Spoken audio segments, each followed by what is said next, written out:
So this is aboard one of the aircraft carriers in the Persian Gulf right now. And as you can see, I'm sure most of you have seen this photo now. There are plenty of messages on this aircraft. BB's cucks, suck wieners and balls. I love flock cameras. Be a good goy and do what Israel tells you to do. This one's like definitely the highest IQ one. Peace deal number 64 incoming. All this for the Holy Land. I love that one. The Goyim are exhausted on the USS Abraham Lincoln.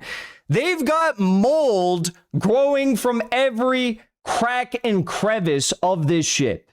They're eating slop and they're a little bit upset. I don't know if you guys saw this, but, well, we covered on our last stream, we covered the food that is being served, if you can call it food, on the USS Abraham Lincoln, the Boxer Amphibious Ready Group, and these various ships, the George Washington, USS George Washington, all these ships that are in the region. But this is what the bathrooms look like aboard the USS Abraham Lincoln right now. This is absolutely incredible. That's all mold you're seeing on the ground. I don't even know what that is, but whatever it is, this is not usable. This looks like some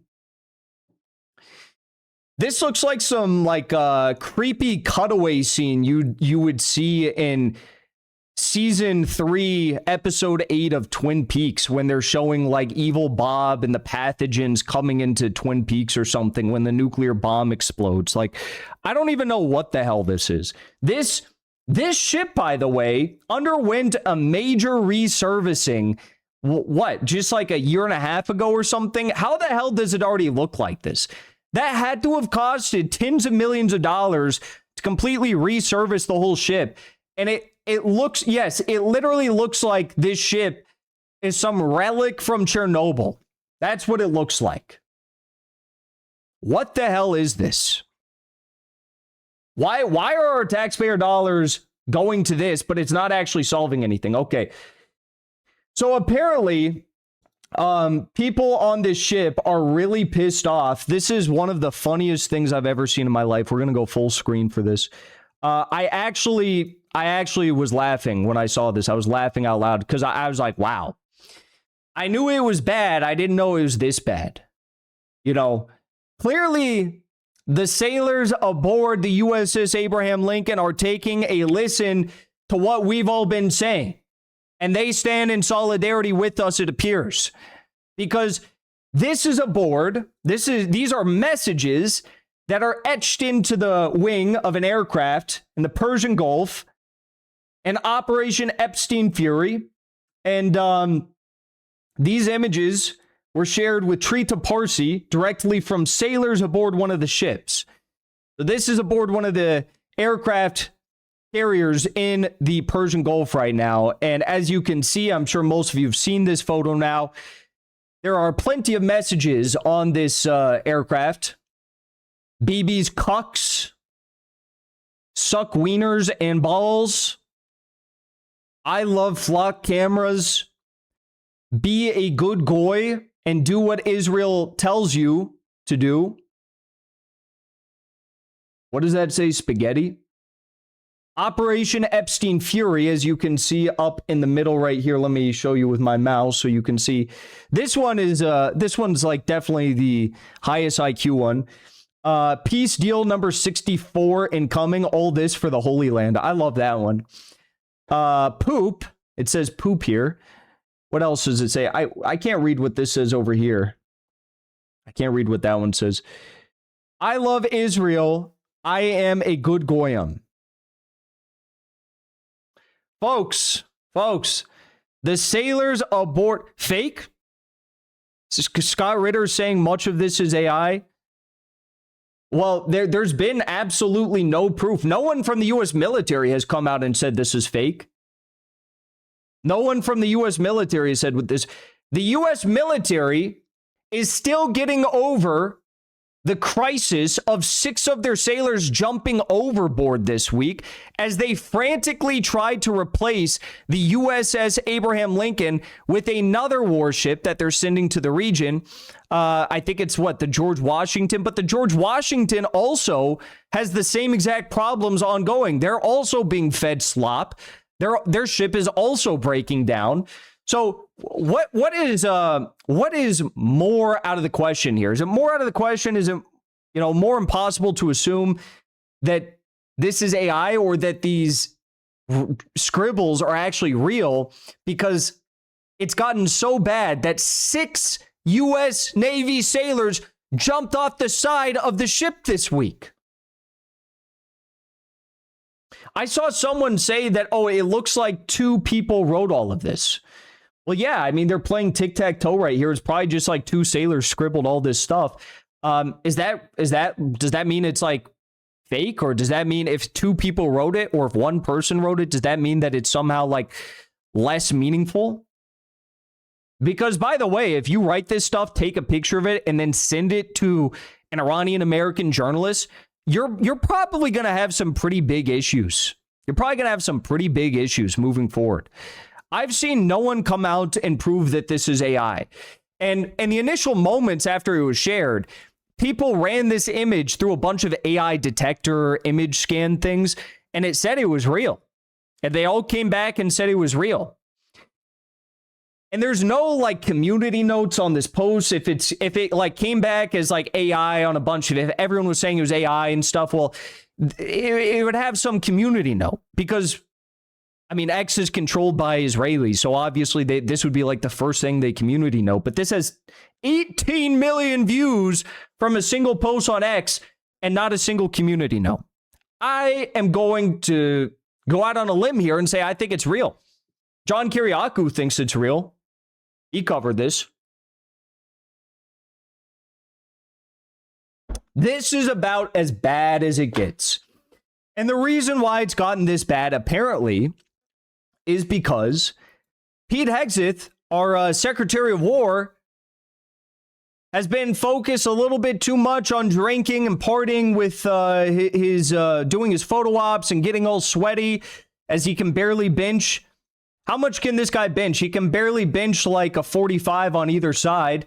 And he's gotten too focused on his whole PR image that he forgot to tell President Trump that the U.S. Navy Logistics Command and Control HQ in Bahrain, the 5th Fleet, got blown to smithereens and there was nothing left of it. And as a result, all of the U.S. Navy's logistics for the region had to be moved to Diego Garcia, 2,200 miles away.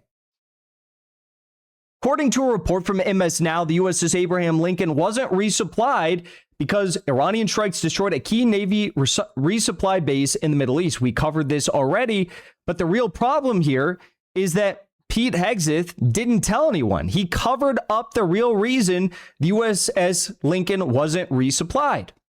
And they have sources in here from officials in the U.S. Navy speaking out from U.S. Navy ships. According to MS Now, recent reports of horrific conditions aboard U.S. Navy ships show that the U.S. Navy was clearly under tremendous strain. Family members and sailors aboard the USS Abraham Lincoln have reported food shortages, sanitation issues, and much more during the Lincoln's more than 200 days without a port call. There have been multiple instances where sailors have tried to jump overboard, and the problems experienced by U.S. Navy service members aren't confined to just one ship. Yep. Not going to get any better. Not going to get any better anytime soon. A U.S. Navy guided missile destroyer spent 4 days last month without working toilets, galley services, and air conditioning in the blistering heat of the South China Sea after the warship lost power, per CNN. And to counter all of this, Fox News is sending out what I'm going to define as not their brightest to try and belittle the U.S. Navy sailors aboard the Abraham Lincoln and I guess berate them into accepting this mission and the goy slop they're being fed. Let's hear how the media is now talking. The Fox News media is talking to our sailors aboard our warships in the Middle East. I mean, how weak are you on TV complaining about tuna and noodles? I'm sorry. You volunteered to serve your country. You can come back and get out of the military and do like all of these Democrat veterans and complain about it and make commercials and be a sellout if you want to and come up with a new way of doing things. The last Democrat president that I remember that was deploying troops, Barack Obama, had the army going to Iraq on patrol bases for 15 months at a time, eating MREs. I'm sorry, but you're a sitting duck on a patrol base in Iraq and Afghanistan a heck of a lot more than you are on a fortified Navy ship sitting in the water. You might have got bored, and I'm sorry. We did have more fun. I'm sorry. Look, I just have to lay it down for you simply. Sailors aboard the USS Abraham Lincoln. I myself was shoulder to shoulder with many young Americans who were sent off to Iraq because they were WMDs, and we got our legs and arms blown off by IEDs in Baghdad because we needed to go get those WMDs. Now, if you too are not willing to go and get blown up by the Islamic Republic of Iran for Benjamin Netanyahu, and you can go cry and be a sissy on CNN like the other Democrats. If you won't cuckold yourself to Benjamin Netanyahu, then that's on you. You're just a pussy. That's basically what's going on right now. Basically what's going on right now. Like, this guy is coming out on Fox News and saying, if you, on the USS Abraham Lincoln and other U.S. troops, 82nd Airborne Division, Boxer, Amphibious Ready Group, the various MEUs that have been deployed to the region, if you guys are not willing to learn from the past and learn about this simple fact that the U.S. lies us into the wars in the Middle East to protect Israel, to defend Israel, and you're not willing to get blown up, you are a pussy. You are un-American, which basically just goes to show that they got nothing left whatsoever to defend this narrative that we need to be waging a war against Iran if this is what they're resorting to. Getting in firefights, I'll say that. But to sit there and say that it was terrible because you had a corn dog and a hot dog, I would have traded a block of C4 to the Taliban for a hot dog by about July 2010. I just do not understand the mentality. If this is a representation of who our military is now, and I'm not saying it is, but there's at least enough for some of these trash rags to print about it. If this is who we are, we're just Rome sitting here waiting to burn. We've got nothing left. It makes me fume. If he sat there and said, we didn't have any clean water to drink, we couldn't take a shower. I mean, well, I didn't get to take a shower for about 6 months, but still, something that has something to do with... Okay. Yes, I agree. Soldiers are deprived of basic niceties when they're at war. But this is a war for Benjamin Netanyahu and Israel. This is a war for Jared Kushner. This is a war for the Epstein regime.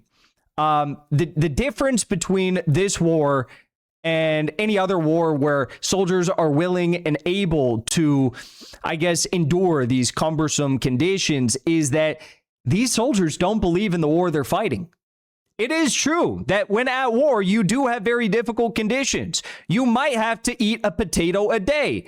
And in some cases, you might be lucky if you get to eat a potato a day. But this is not a war we should be fighting. And that's the problem here. The problem is not that the conditions are bad. The problem is they're suffering for no reason. And this retard on Fox News can't comprehend that.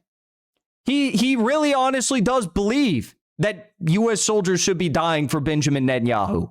He really does believe that it made sense that he went out with his good friends and pals and they got their arms and legs blown off in Baghdad because George Bush lied about WMD in Iraq. He thinks that was all A-okay, that, green light, he would do it again if he could.